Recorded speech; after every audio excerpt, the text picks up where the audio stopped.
Hello friends, I welcome all of you on YouTube channel engineering with Rajneesh. Friends, आज हम discussion करने वाले हैं गैस वेल्डिंग का।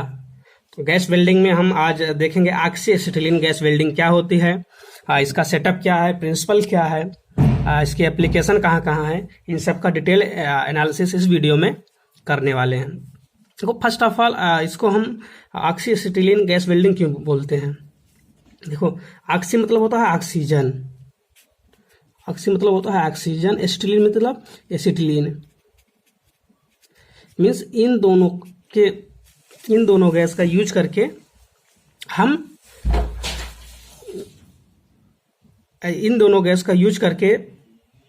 इस वेल्डिंग को परफॉर्म करते हैं। देखो, जब ऑक्सीजन और एसिटिलीन दोनों का कंबस्चन होता है तो एक फ्लेम जनरेट होती है। क्या होता है? फ्लेम जनरेट होती है। जब ये फ्लेम जनरेट होती है तो ये फ्लेम क्या करती है, इसका टेम्परेचर बहुत हाई होता है। जैसे आउटर फ्लेम है, इसका टेम्परेचर 1270 डिग्री के राउंड होता है। इसका इनर टेम्परेचर जो है ये 2900 से 3300 डिग्री सेल्सियस तक होता है। तो ये जो फ्लेम का टेम्परेचर, फ्लेम क्या होता है, हमारे वर्क पीस को मेल्ट करती है। जब ये मेल्ट होता है तो वेल्डिंग क्या होती है, परफॉर्म हो जाती है। इसका सेटअप क्या है, आइए देखते हैं। देखो, तो ऑक्सीजन सिलेंडर है जो 13 से 18 मेगापास्कल पे होता है। ये प्रेशर रखा जाता है और ये ब्लैक कलर का पेंट, इस पे जो होता है ब्लैक कलर का पेंट रहता है। दूसरा सिलेंडर हमारा होता है एसिटिलीन का, C2H2 का इसका केमिकल फार्मूला है एसिटिलीन का, और इसका प्रेशर 1.5 मेगापास्कल होता है और ये रेड कलर से कोटेड रहता है। ये रेगुलेटर होता है इनके प्रेशर को कंट्रोल करने के लिए। ये पाइप है, होज पाइप इन्हें हम बोलते हैं। इसके थ्रू क्या होता है, हमारी गैस आती है यहाँ पे मिक्सर में। और ये क्या है, कंट्रोल वाल्व है। ये हमारे कंट्रोल वाल्व हैं। इनसे हम क्या करते हैं, ऑक्सीजन और एसिटिलीन की क्वांटिटी को कंट्रोल करते हैं कि कितना हमें सप्लाई करना है। फिर यहाँ पे इनका मिक्सर होता है। ये हमारा टॉर्च होती है। ये टिप है। टिप के बाद यहाँ पे क्या होता है, यहाँ पे हमारा फ्लेम निकलता है। ये इनर फ्लेम है, ये आउटर फ्लेम है। ये हमारा सारा सेटअप है ऑक्सी एसिटिलीन गैस वेल्डिंग का। तो इनके में रिएक्शन होगा, रिएक्शन से फ्लेम जनरेट होगी। फ्लेम जनरेट होने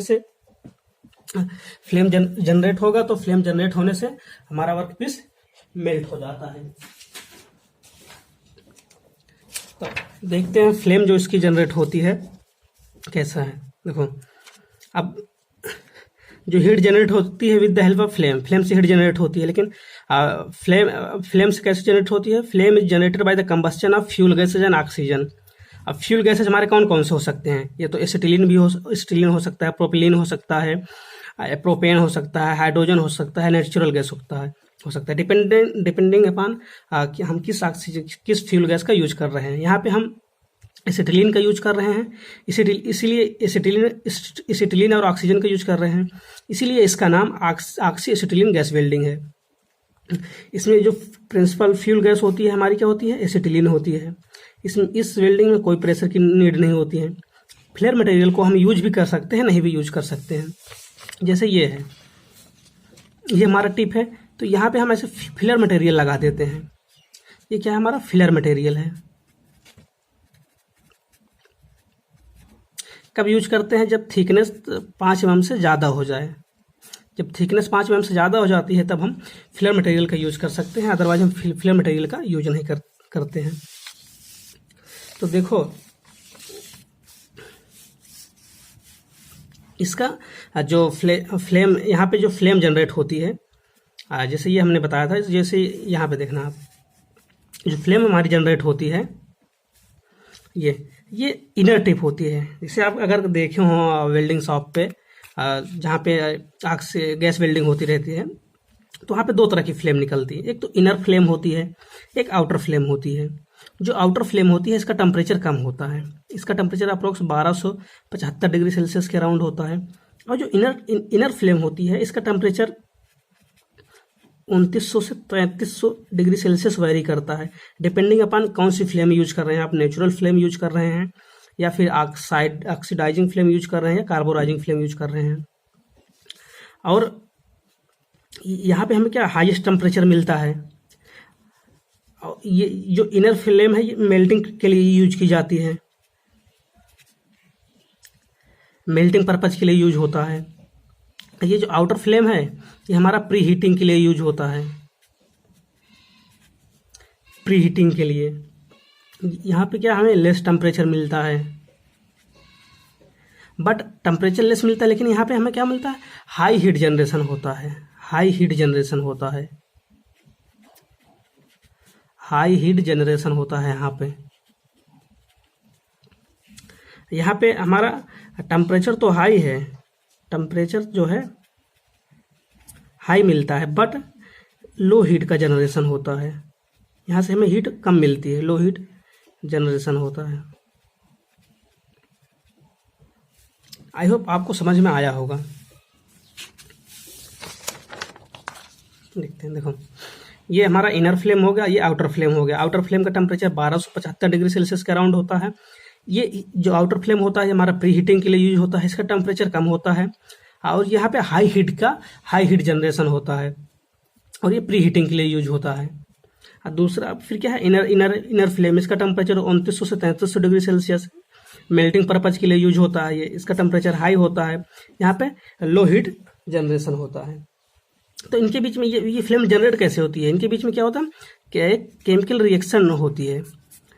केमिकल रिएक्शन होता है किसके बीच में, O2 एंड एसिटिलीन के बीच में। तो उससे हमें क्या होती है, हीट रिलीज होती है।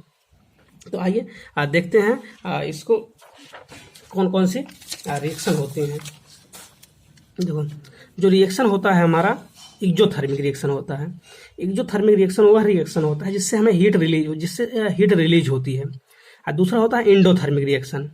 एंडोथर्मिक रिएक्शन में हीट का लॉस होता है, एक्सोथर्मिक में हीट हमें मिलती है, हीट रिलीज होती है। तो उससे जो रिएक्शन से हीट रिलीज होती है उस हीट का हम यूज करते हैं मेटल को मेल्ट करने के लिए। देखो जैसे ये हमारा टिप है, ये हमारा टिप है, यहाँ से ये क्या है, इनर कोर है, ये इनर फ्लेम है, ये क्या है, आउटर फ्लेम है।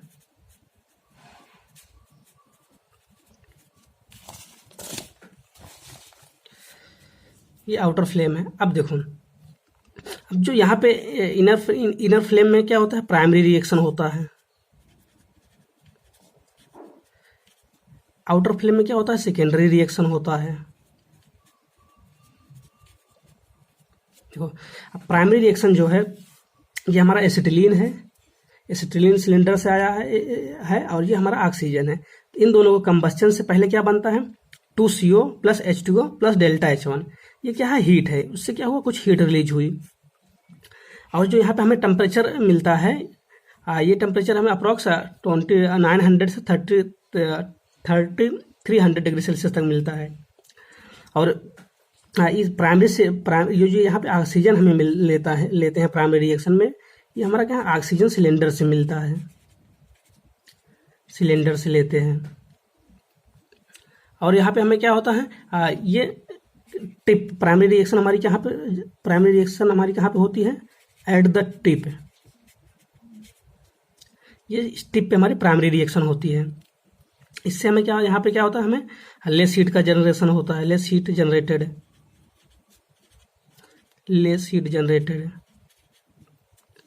अब उसी तरह से फिर है सेकेंडरी रिएक्शन। सेकेंडरी रिएक्शन में क्या है, ये कंबाइंड होती है फिर से एटमॉस्फेरिक ऑक्सीजन से। ये जो यहाँ पे बाई प्रोडक्ट इसका आया है 2CO प्लस H2, ये कंबाइंड होता है 2CO plus H2 plus 3Y2O2। ये हमारा क्या होता है, एटमॉस्फेरिक ऑक्सीजन होती है, एटमॉस्फेरिक ऑक्सीजन होती है।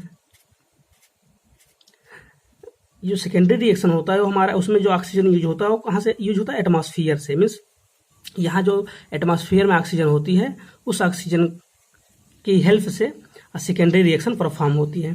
तो यहाँ से हमारा जो प्रोडक्ट आता है 2CO2 plus H2O plus delta H2, ये क्या है, एक प्रकार का हीट है। तो फिर अगर इन दोनों रिएक्शन को कंबाइन कर दे तो हमारा जो फाइनल रिएक्शन बनता है, अगर इन दो रिएक्शन को देखेंगे तो यहाँ से ये कैंसिल, ये कैंसिल हो जाएगा। तो क्या बनेगा, 2C2H2 प्लस 2.5 H2O2 जा रहा है 2CO2 H2O plus delta H। अगर इससे आप बैलेंस करेंगे तो ये रिएक्शन आएगी। अब आपको यहाँ पे देखना है कि जो ये 1 मोल है, ये 1 मोल जो एसिटिलीन है, इसके कंबस्शन के लिए कितने मोल की नीड पड़ रही है हमें, देखिए 1 मोल एसिटिलीन के कंबस्चन के लिए 2.5 मोल ऑक्सीजन की ज़रूरत पड़ रही है। अब लेकिन 2.5 मोल जो ऑक्सीजन की ज़रूरत पड़ रही है उसमें से 1 मोल हमें कहाँ से, 1 मोल हमने दिया है ऑक्सीजन सिलेंडर से, 1 मोल ऑक्सीजन सिलेंडर से है और 1.5 मोल कहाँ से है, एटमॉस्फेयर से है। तो इसको हम ऐसे लिख सकते हैं कि so for the complete combustion of 1 mole of acetylene 2.5 mole of O2 is required, but 1 mole of O2 oxygen from oxygen cylinder से and 1.5 mole of oxygen from atmosphere से। देखो जो यहाँ पे इनर फ्लेम है हमारा, इनर फ्लेम में हमारा प्राइमरी रिएक्शन होता है, प्राइमरी रिएक्शन से जो ऑक्सीजन की सप्लाई होती है वो कहाँ से होती है, ऑक्सीजन सिलेंडर से। ये आउटर फ्लेम, आउटर फ्लेम हमारा कहाँ से मिलता है, सेकेंडरी रिएक्शन से।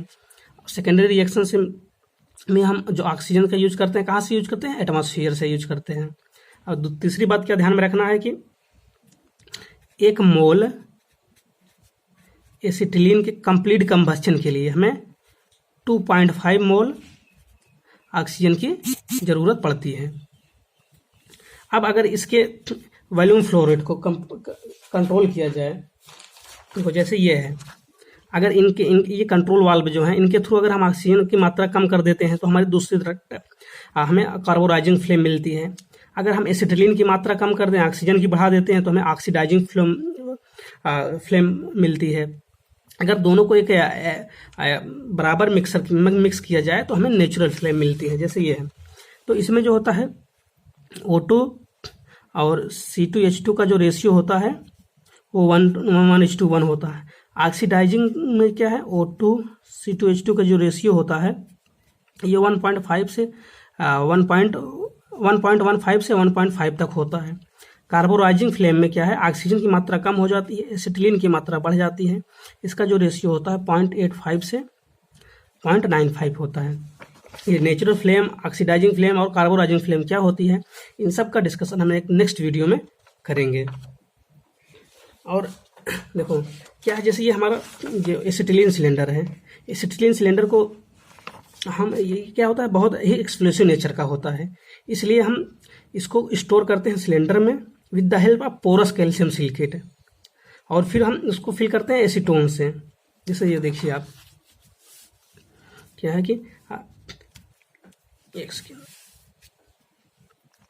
Due to high explosiveness of free acetylene it is stored in a cylinder with 80 to 85% porous calcium silicate and then filled with acetone, which absorb up to 420 times by its volume at the pressure 1.75 megapascal।